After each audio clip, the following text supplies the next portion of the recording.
About 2003 when I really started doing sculpture out of these elements, you know, found, manipulated materials, discarded things that were kind of garbage.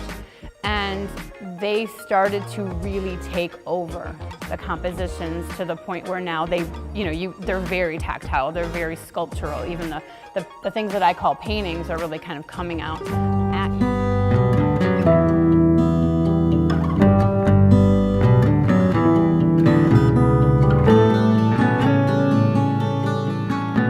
Come to realize now, looking back, is that I thought I was a very rational, logical, linear person and did my best work in that mode, and actually I don't. I do my best work in a more intuitive mode. And I think it's just a matter of how you access information, but I think I access information differently. Let me give you an example. When people want to come to visit us, they'll ask for directions, and I'll hand the phone to Betsy, because Betsy can tell them, you go down the street, you turn left on Jones Street, you turn right on Smith Street, and then there's a stop sign and you're there.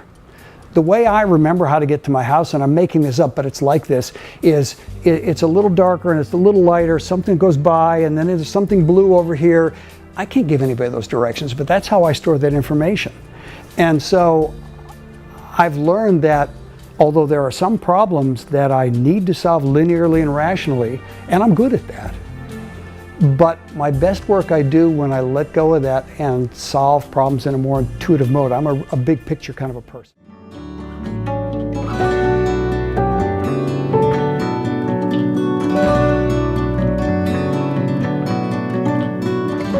Art is this ambiguous thing. There's so many moments where you get nothing, or you go and you make a photograph and you'll shoot all day and you just look and you're like, you know, nothing's there. And then sometimes you have a really good day and you get like a ton of stuff and you didn't even know you were going to get anything.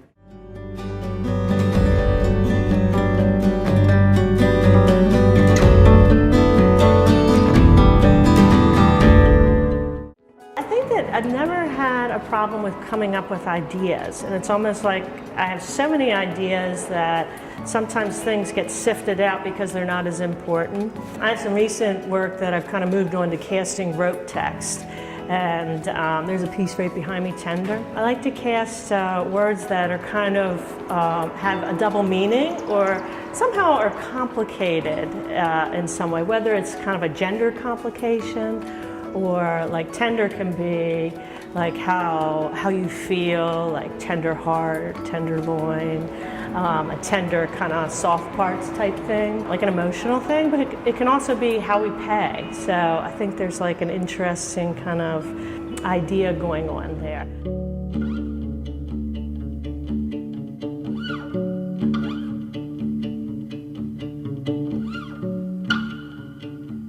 And so I've been blessed to be able to attract some really good energy. And so why would I move from here when it works? Okay, it works. It's the people and the stories and the things that they have brought to me in my interaction, because I used to be in suburban schools, and then I said, you know what?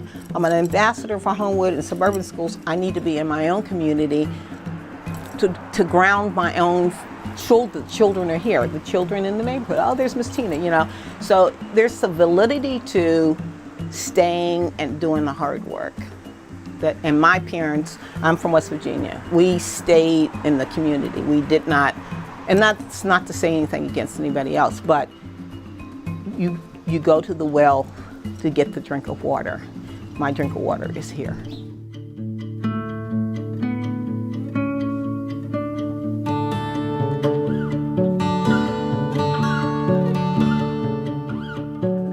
my father is from North Carolina, and he's one of the ones that came up. He came through Chicago to Pittsburgh. He heard about the steel mill was hired, so he came here to get a job, and he went to church one day, and he heard my mother singing in church, and from that, they fell in love, and that was in Duquesne, PA. And so, but that's where I'm from.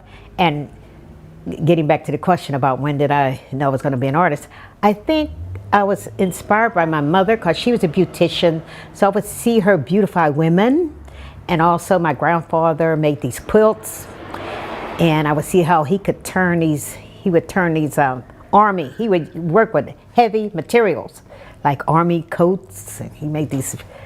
Sadly, the house burnt, so I don't have any of them.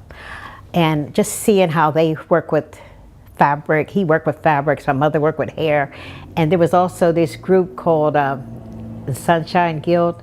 They would come, it was like a group of women that would show us different things like crocheting, and you make those little plaster casts and you paint them. So I was always good with my hands. So I think the influence of seeing my mother beautify women helped.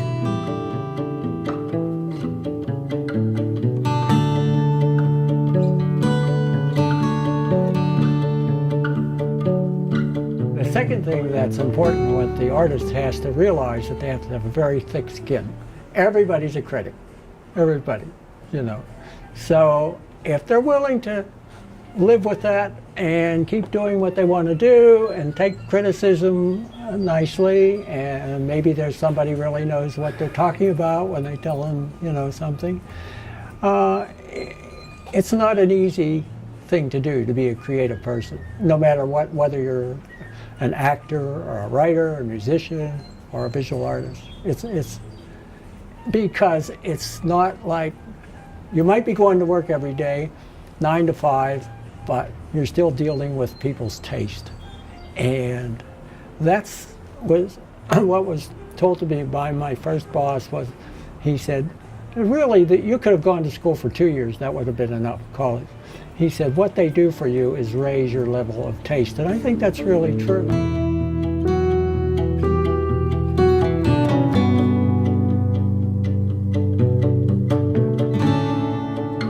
I feel like it's important for us to take the time to do work that we're doing just because. If we lose touch with what made us love the work in the first place, it becomes another job.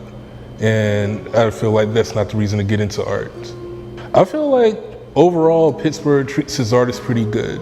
I feel like Pittsburgh is in the place where New York City used to be in the 80s. It has the potential to turn into the next big place for artists, and that's really exciting. I feel like I still work consistently out here, and I feel like there's a lot of support for the arts.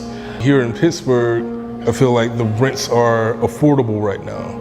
However, that seems to be changing. Gradually, it's becoming harder for, I feel, a early career artists to make a living off of their art.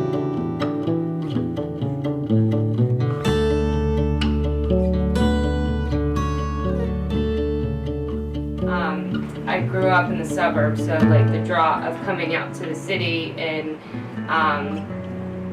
still not being right downtown really drew me in. But since then, there's definitely been a lot more community involvement and opportunities for artists right here in the neighborhood. So when you say suburbs, where is that? Plum.